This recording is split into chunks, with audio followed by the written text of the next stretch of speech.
بسم اللہ الرحمن الرحیم۔ السلام علیکم ورحمۃ اللہ وبرکاتہ۔ فرزند تم بے دریغ آگے بڑھو اور بختوزن کے ناکارہ ہاتھوں سے اپنا حق چھین لو۔ محمود نے نظام شاہ کی زبان سے ادا ہونے والے کلمات کو اپنے لیے نیک فال سمجھا اور ایک لشکر جرار لے کر خراسان کی طرف بڑھا۔ جب بختوزن کے جاسوسوں نے اسے خبر دی کہ والی غزنی کا لشکر بلخ کی طرف بڑھ رہا ہے تو وہ بزدل اور خوش آمدی سردار دہشت زدہ ہو گیا۔ بختوزن میں اتنی ہمت نہیں تھی کہ وہ محمود کے جانباز سپاہیوں کا مقابلہ کر سکے۔ مجبوراً اس نے سلطان منصور کے آستانہ جلال پر سر رکھ دیا اور انتہائی گداگرانہ انداز میں والی بخارا کو خط لکھا: آقا، میں نے آپ ہی کے حکم سے یہ خلعت اقتدار پہنی ہے، مگر محمود کا دست جفاکار آپ کے عطا کردہ لباس کو تار تار کر دینا چاہتا ہے۔ اے صاحب جلال، میں والی غزنی کے اس ظلم کے خلاف کس سے فریاد کروں؟ کیا آپ کے در دولت کے سوا اس دنیا میں میرے لیے کوئی پناہ گاہ نہیں؟ بختوزن کا خط پڑھتے ہی سلطان منصور کی آتش غضب بھڑک اٹھی۔ ایک تو بختوزن کا خوشامدانہ انداز اور دوسرے امیر غزنی محمود کی سرکشی، غرض ان دونوں چیزوں نے مل کر والی بخارا سے غور و تدبر کی صلاحیت چھین لی۔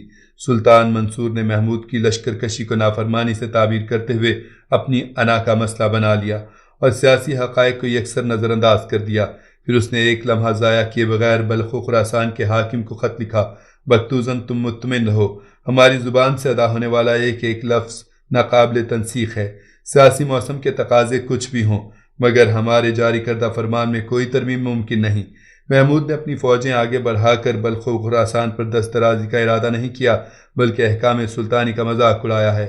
ہم والی غزنی کو اس کے اس جرم کی سزا دیے بغیر چین سے نہیں بیٹھیں گے۔ تم ہوشیاری سے کام لیتے ہوئے اس جنگ کو کچھ دن کے لیے ٹالنے کی کوشش کرو، یا پھر قلعے کے دروازے بند کر کے محصور ہو جاؤ۔ ہمارے لشکر عنقریب خراسان کی حدود میں داخل ہونے والے ہیں۔ یہ خبر سن کر محمود کے چہرے پر شدید الجھن کے آثار نظر آنے لگے۔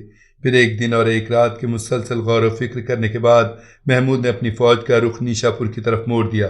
امیر ذیشان بلخ و خراسان پر یلغار کے بجائے نیشا پور میں قیام۔ امرائے سلطنت پریشان نظر آ رہے تھے۔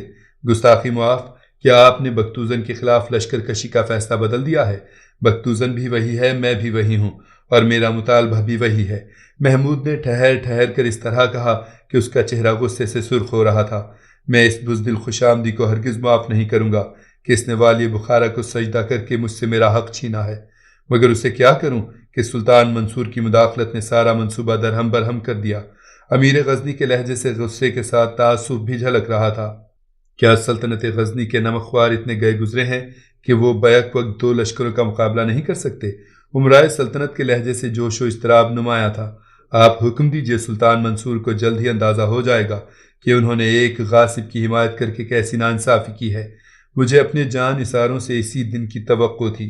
محمود نے سرداران غزنی کے چہروں کو غور سے دیکھتے ہوئے کہا، مگر مجھے سلطان منصور کا سامنا کرتے ہوئے شرم آتی ہے، جب خود سلطان امیر سبکتگین مرحوم کی بے پناہ خدمات کو نظر انداز کر کے ایک ناکارہ انسان کی پشت پر ہاتھ رکھ دیا اور ماضی کے بے داغ رشتوں پر حق تلفی کی خاک ڈال دی، تو پھر آپ کس لیے ندامت محسوس کرتے ہیں؟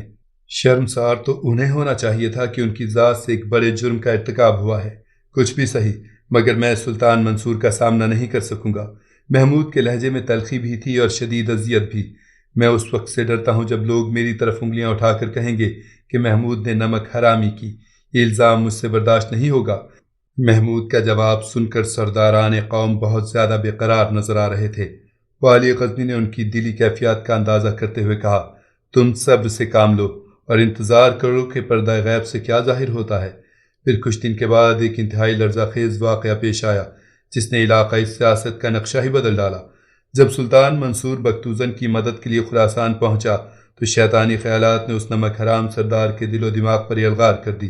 پھر حرص و ہوس کا دھواں اس قدر پھیلا کہ بختوزن کو اپنے مفادات کے سوا کچھ نظر ہی نہیں آتا تھا، یہاں تک کہ اس نے موقع ملتے ہی سلطان منصور کو قتل کر دیا اور اس خاندان کے ایک نوعمر لڑکے عبد الملک کو تخت پر بٹھا کر خود بخارا کی سلطنت کا مدار المہام بن گیا۔ پھر جیسے ہی امیر محمود کے جاسوسوں نے اسے سلطان منصور کے قتل ہونے کی اطلاع دی تو والی غزنی سناٹے میں آ گیا اور بے اختیار اس کے منہ سے نکلا، کیا گردش وقت یوں بھی ظاہر ہو سکتی ہے؟ قتل منصور اور حیات انسانی کی ناپائیداری پر محمود اداس نظر آ رہا تھا۔ پھر یکایک اسے سلطان منصور کی گفتگو کے حوالے سے نظام شاہ کا ایک جملہ یاد آیا، جب بختوزن کو بلخ و خراسان کا حاکم بنانے اور محمود کی حق تلفی کے سلسلے میں سلطان منصور کی سرکشی کا ذکر چھیڑا تھا تو غزنی کے مرد قلندر نے انتہائی پرملال لہجے میں کہا تھا، سر کٹ بھی جاتے ہیں۔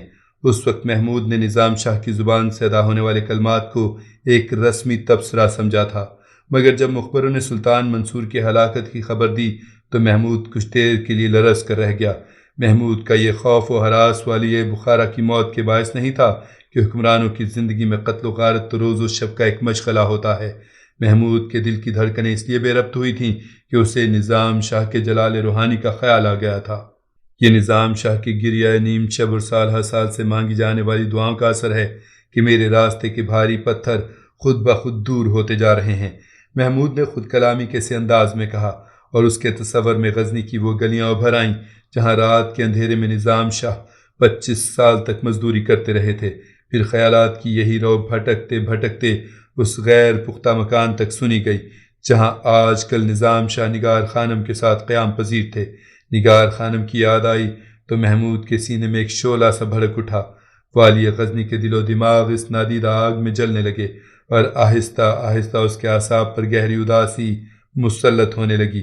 پھر اچانک ذہن کے کسی کونے سے نگار خانم کا مرمری پیکر ابھرا اور اسے یوں محسوس ہوا جیسے وہ شکایت کر رہی ہو کہ والی غزنی نے اپنے عظیم تر مقصد کو فراموش کر دیا ہے۔ موجودہ حقائق کی آگ ماضی کی آگ سے زیادہ تیز تھی، اس لیے محمود کو خیالات کی دنیا سے باہر نکلنا پڑا۔ پھر وہ تیزی سے اٹھا اور سامنے کی دیوار پر آویزاں اپنی شمشیر اتاری اور اسے بے نیام کر کے بہت غور سے دیکھنے لگا۔ وہ شخص قبر میں سو رہا ہے جس کا سامنا کرتے ہوئے مجھے شرم آتی تھی۔ محمود اتنی زور سے چیخا کہ اس کے کمرے کے دور و دیوار گونجنے لگے۔ اب میرے اور بختوزن کے درمیان سلطان منصور کی نسبت کا کوئی پردہ حائل نہیں، اس لیے اپنے محسن کا قاتل زیادہ دنوں تک سلامتی کے ساتھ زندہ نہیں رہ سکتا۔ بختوزن کو بہرحال بلخ و خراسان سے دستبردار ہونا ہی پڑے گا۔ پھر دوسرے دن محمود اپنا لشکر لے کر خراسان کی طرف بڑھا۔ جواب میں بختوزن نے بھی محمود کے مقابلے کے لیے ایک سپاہ کثیر روانہ کی۔ فوج کو رخصت کرتے وقت بختوزن نے بڑے پرجوش لہجے میں اپنے سپاہیوں کو مخاطب کرتے ہوئے کہا تھا کہ وہ روایتی شجاعت و مردانگی سے کام لیں اور حملہ آور دشمن کا نام و نشان تک مٹا ڈالیں، مگر اس تقریر کا ایک ایک لفظ بے اثر ثابت ہوا۔ سلطان منصور کے بلا جواز قتل نے اکثر سپاہیوں کو بد دل کر دیا تھا۔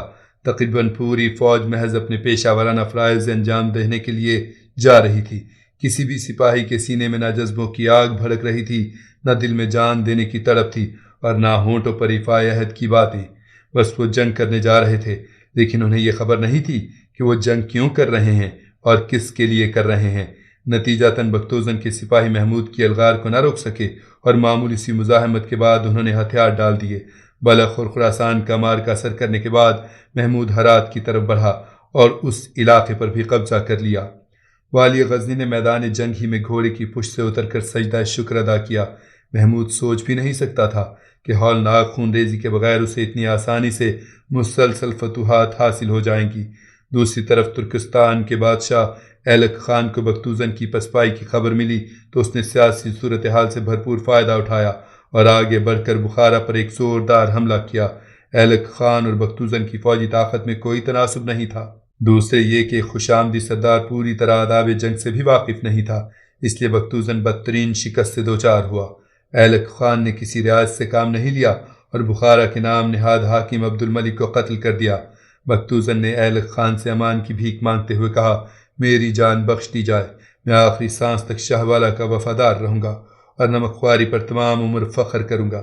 جب تو اپنے محسن اور آقا کے ساتھ وفا نہ کر سکا تو پھر اس لفظ کو کیوں بدنام کرتا ہے؟ ایلک خان نے اس طرح کہا کہ اس کے ہونٹوں سے نفرت و قہر کی آگ برس رہی تھی۔ تجھے کیا خبر کہ وفا کسے کہتے ہیں اور نمک خواری کا کیا معنی ہوتا ہے؟ بختوزن اپنی جان بچانے کے لیے انتہائی پستی میں اتر گیا اور اس نے اہل دربار کے سامنے ایلک خان کے پیروں پر اپنا سر رکھ دیا۔ شاہ ترکستان نے نہایت حقارت سے بختوزن کے منہ پر ٹھوکر ماری۔ یہ ضرب اتنی شدید تھی کہ بختوزن کا پورا چہرہ خون سے بھر گیا۔ پھر ایلک خان کے حکم پر اسے تاریک زنداں کے حوالے کر دیا گیا تاکہ آہستہ آہستہ اس پر موت واقع ہوتی رہے۔ اگرچہ ایلک خان بخارا پر قابض ہو چکا تھا اور بظاہر اسے کسی بیرونی حملے کا خطرہ نہیں تھا، لیکن پھر بھی بڑی سنجیدگی کے ساتھ امیر محمود کی فتوحات کا جائزہ لے رہا تھا۔ ایک ذہین اور زمانہ آشنا انسان ہونے کے باعث ایلک خان والی غزنی کے سیاسی عزائم کو نظر انداز نہیں کر سکا۔ میدان کارزار میں امیر محمود کی برق رفتاری شاہ ترکستان کو کسی اور ہی منزل کا سراغ دے رہی تھی۔ ایلک خان کچھ دن تک غیر جانبدارانہ طرز میں محمود کی شخصیت اور علاقائی سیاسی صورتحال کا مشاہدہ کرتا رہا۔ پھر اس نے یہ سوچ کر کہ محمود ترکستان اور بخارا کے لیے بھی خطرہ نہ بن جائے، اس نے ایک نیا منصوبہ ترتیب دیا۔ پھر اس منصوبے کے تحت ایلک خان کے کچھ سردار امیر محمود کے پاس پہنچے اور والی غزنی کو اشاروں اور کنایوں میں یہ سمجھانے کی کوشش کی کہ اگر دونوں حکمران آپس میں قریبی رشتہ قائم کر لیں تو یہ خاندانی اتحاد غزنی اور ترکستان کی حکومتوں کے لیے بہت سود مند ثابت ہوگا۔ محمود نے کچھ دن غور و فکر کرنے کے بعد اس رشتے پر رضامندی ظاہر کر دی۔ والی غزنی کی دوسری شادی تھی یہ، جس میں انسانی خواہش کے بجائے سیاسی ضرورت کو زیادہ دخل تھا۔ نکاح کے بعد ایلک خان نے محمود کے گلے لگاتے ہوئے کہا، فرزند، میں اس رشتے سے بہت خوش ہوں۔ مجھے تمہاری سعادت مندی سے پوری امید ہے کہ تم میری بیٹی کو اس کے شایان شان اعزاز بخشو گے۔ جواب میں محمود نے بھی یہی عرض کیا تھا، بزرگ، میں بھی اس رشتے پر اپنی دلی مسرت کا اظہار کرتا ہوں۔ آپ مجھے کسی مرحلے پر کم ظرف اور تنگ نظر نہیں پائیں گے۔ ان تمام ہنگاموں میں 3 سال گزر گئے۔ اس دوران محمود نے کئی بار نظام شاہ کو خواب میں دیکھا۔ اس مرتبہ نظام شاہ بہت اداس اور پریشان نظر آئے تھے۔ محمود جب بھی نیند سے بیدار ہوتا اپنے آپ کو بہت زیادہ دل گرفتہ محسوس کرتا۔ مسلسل کئی دن تک اس کے دل و دماغ پر گہری اداسی مسلط رہی۔ پھر وہ حالت تنہائی میں غائبانہ طور پر نظام شاہ کو مخاطب کر کے کہتا، شیخ، میں وعدہ فراموش انسان نہیں ہوں، مجھے اپنا ایک ایک لفظ یاد ہے۔